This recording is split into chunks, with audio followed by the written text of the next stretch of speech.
revoltados com a simulação da crucificação de uma transexual na parada do Orgulho Gay de São Paulo, um grupo de parlamentares religiosos protestou no plenário da Câmara dos Deputados em manifestação que terminou com todos rezando o Pai Nosso. A manifestação despertou as mais diversas reações na sociedade. Alguns defenderam o ato, considerado a defesa dos símbolos religiosos. Outros, como o deputado Roberto Freire, do PPS de São Paulo, protestaram. Freire defendeu que a manifestação de cunho religioso feria a laicidade do Estado brasileiro. A Constituição brasileira prevê que o Estado não tem religião, apesar de garantir que as pessoas tenham a religião que quiserem.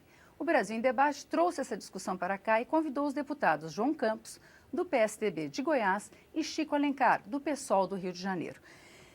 Deputados, o Estado não tem religião, mas as pessoas podem manifestar sua religião livremente. Os parlamentares podem manifestar usando o espaço da Câmara dos Deputados, usando o plenário durante uma sessão. Deputado João Campos. Claro, nós somos os maiores defensores do Estado laico. Até porque o Estado laico ele não é anti-religião, é exatamente o contrário. Ele é garantidor de todas as religiões, da pluralidade de crença, de fé, de culto. Isso é o Estado laico. E não era concebível que uma nação como o Brasil, em que mais de 90% são religiosos, constituísse um Estado que fosse antirreligioso, ou constituísse uma laicidade estatal que fosse antirreligião. Então, não vejo nenhuma agressão nisso, até porque, se fosse assim, nós tínhamos que arrancar a primeira página da Constituição, quando a Assembleia Nacional Constituinte, soberana, em nome da nação brasileira, ao dizer que declarava uma nova Carta Cidadã para o Brasil, disse é sobre a proteção de Deus.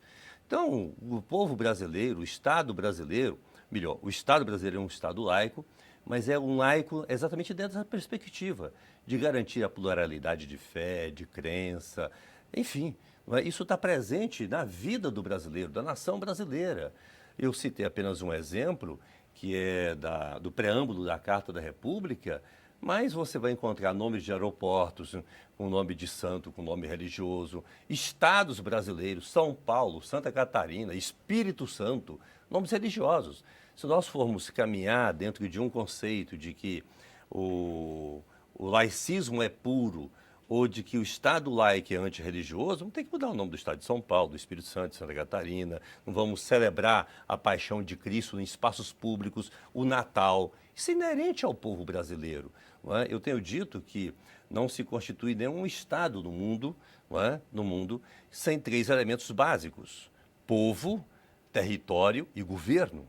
O governo laico, o território laico, mas o povo não. O povo pode ser religioso e, no caso, o Brasil é. Deputado Chico Alencar, o senhor acha adequado uma manifestação religiosa dentro do plenário, fora das sessões de homenagem? As sessões de homenagem são variadas religiões, são homenageadas aqui no Congresso, né? Não acho. E olha, eu falo do lugar de quem tem crença, de quem reza o Pai Nosso, praticamente todo dia, com fervor, sabendo das minhas debilidades humanas, das minhas fragilidades, dos meus pecados. Enfim, eu fui criado na cultura religiosa católica, estou cada vez mais ecumênico, tenho transitado até filosoficamente do materialismo dialético formado em história, que eu sou para o espiritualismo diabético. A vida vai impondo certas condições. Agora, entendo que há espaços do poder público que têm que ser preservados de manifestações religiosas diretas e explícitas. A manifestação de parlamentares da frente evangélica, da frente católica, protestando contra certas situações que entenderam como deboche e desrespeito a símbolos religiosos, é perfeitamente aceitável, como qualquer outra. Eu já cansei de segurar cartazinho no plenário. O que eu entendo que constrange quem não tem aquela religiosidade cristã, porque o Pai Nosso é uma oração universal dos cristãos, belíssima, por sinal. Eu fiz até um livro a respeito. O plenário é plural, não é nem só ecumênico no sentido de abrigar todas as crenças religiosas de cada parlamentar, da sua subjetividade, mas também os ateus, como o deputado Roberto Freire, por exemplo. Então, acho que é inadequado. É evidente que isso não tem que virar um cavalo de batalha, a prece, a oração foi feita, mas eu entendo que a gente devia evitar cultos religiosos dentro da Câmara dos Deputados, como dentro do Ministério, dentro do Palácio. E reconheço, há missas de fim de ano, missas católicas. Eu acho que a gente devia ter, como tem no aeroporto Tom Jobim, não sei se o deputado João sabe, tem uma capela ecumênica.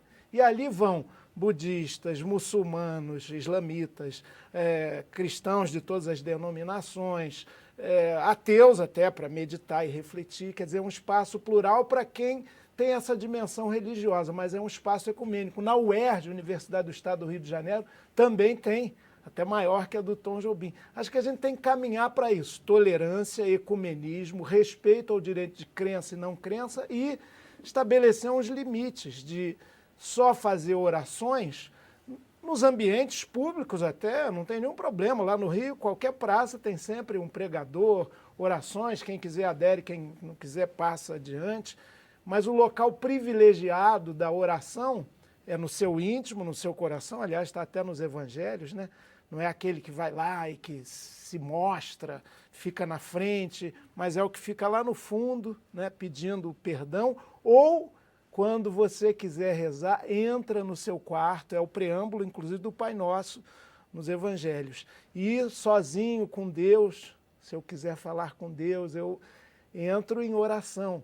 Isso é muito bonito, isso é absolutamente respeitável. O espaço público laico e plural, como, por exemplo, do Poder Legislativo, como do Poder Judiciário, deveria ser preservado de manifestações, repito, diretamente do fervor da fé religiosa. Agora, eu gostaria de saber a opinião dos senhores. Nós convivemos não só com o preâmbulo da Constituição, como na mesa Mas que teve muito preside... debate, hein? Eu lembro que o pau quebrou para ver se Deus entrava ou não.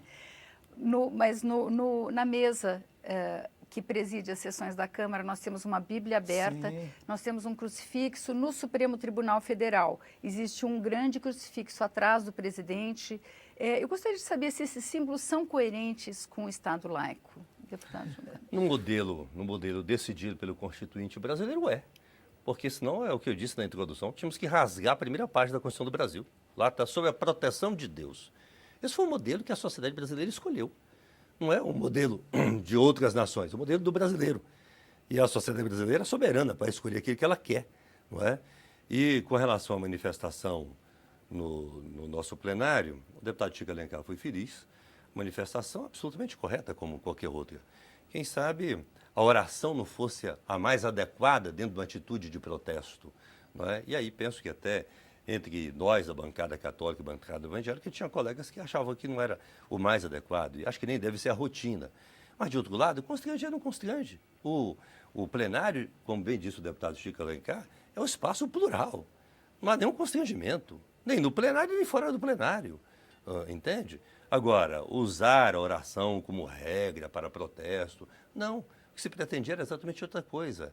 Era dizer à sociedade brasileira, e especialmente ao plenário da Casa, de um excesso, de um ato de intolerância que ocorreu, que ofendeu não apenas os religiosos, ofendeu a dignidade humana da coletividade.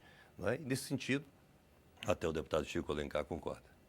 Deputado Chico, eu gostaria de, com relação à questão da Constituição e dos símbolos, eu queria acrescentar uma pergunta para o senhor, porque o seu partido acabou de ter uma discussão em torno dessa questão, né? Um parlamentar que fazia parte do PSOL propôs que se colocasse que, na Constituição brasileira que todo o poder emana de Deus, e o partido discordou dessa atitude dele.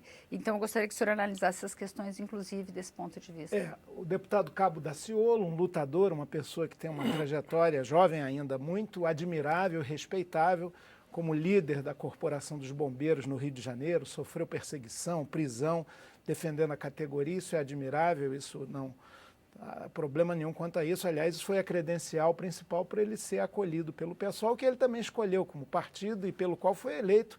Uma campanha assim austera, surpreendente, assim, muito bonita. Porém, o Daciolo trouxe uma proposta, nós soubemos quando ele já estava coletando assinaturas, para inserir no corpo da Constituição, não é nem no preâmbulo, no artigo 1º, né, o parágrafo único lá, todo poder vem de Deus, que o exerce através do povo ou de seus representantes.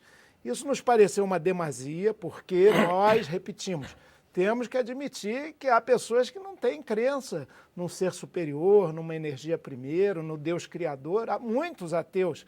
E todo mundo tem direito de ser ateu, não tem direito de ser canalha. Há muita gente que bate no peito e se mostra piedoso, que é da pior espécie. Deus está vendo para os que creem, né? Então, o Daciolo fez essa proposta, nós soubemos, fizemos uma reunião com ele da bancada, falamos, segura aí, vamos discutir melhor. Isso não é da visão do partido. E ele concordou no momento inicial, depois ele disse, como eu apanhei muito das redes sociais, o pessoal marca em cima mesmo, nos critica, nos acompanha, o que é bom. Tem exageros também.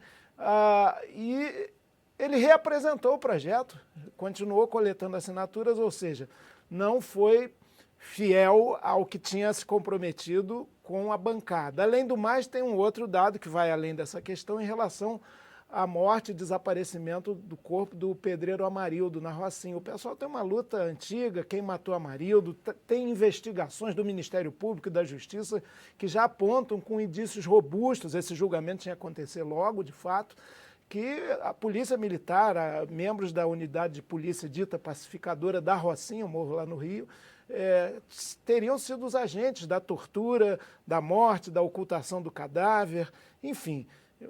E ele passou a defender, trouxe familiares aqui, eu dialoguei com esses familiares de PMs presos, a gente sempre dialoga, mas ele tomou uma posição muito contrária à visão do partido. De qualquer forma, o Daciolo, por exemplo, faz sempre as suas orações em qualquer reunião que ele esteja, não no plenário. Ele tem um bordão, Deus está no controle. Isso tudo, para a nossa visão de um Estado ecumênico, plural, laico, é uma demasia. Que ele, aliás, disse que não tem vínculo com igreja nenhuma, mas isso também é indiferente para nós. Agora, não pode pautar a sua atuação por essa sacralidade, por essa visão divina. Eu queria, Vânia, acrescentar um detalhe.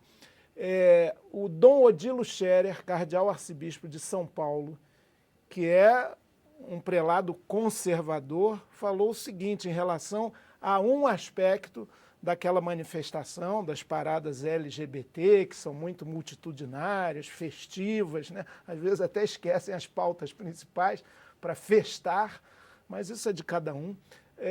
Ele falou o seguinte, eu compreendo que toda pessoa que se sinta discriminada e perseguida se identifique com o Cristo crucificado. Pascal, um filósofo, Blaise Pascal, do século XVII, dizia o seguinte, muito fervoroso ele, muito cristão, Jesus estará em agonia até o fim dos séculos. Então, a compreensão cristã, e eu acho que de muitas igrejas, é de que a cruz de Cristo, para ela converge todo o sofrimento da humanidade. Cristo está morrendo, por exemplo, para os que creem, naquele pequenino que está sendo massacrado, que morrendo de fome na África, no fundão do Brasil. Então, aquele símbolo em si, de uma LGBT crucificada, como já houve em outros momentos, outras pessoas, já botaram até gente rica aí na cruz, Neymar e tal, para fazer marketing de alguma maneira. Ele tem que ser lido também nesse aspecto generoso de uma simbologia que é diferente daquelas em que usam símbolos religiosos para fazer cenas que eu acho, aliás, um equívoco da manifestação, não devia ser exibida ali, até propagandearam mais cenas que eu acho que até são grotescas e de um mau gosto danado. A gente vai fazer um pequeno intervalo e a gente volta daqui a pouquinho. Eu vi que o deputado João Campos quer falar sobre isso.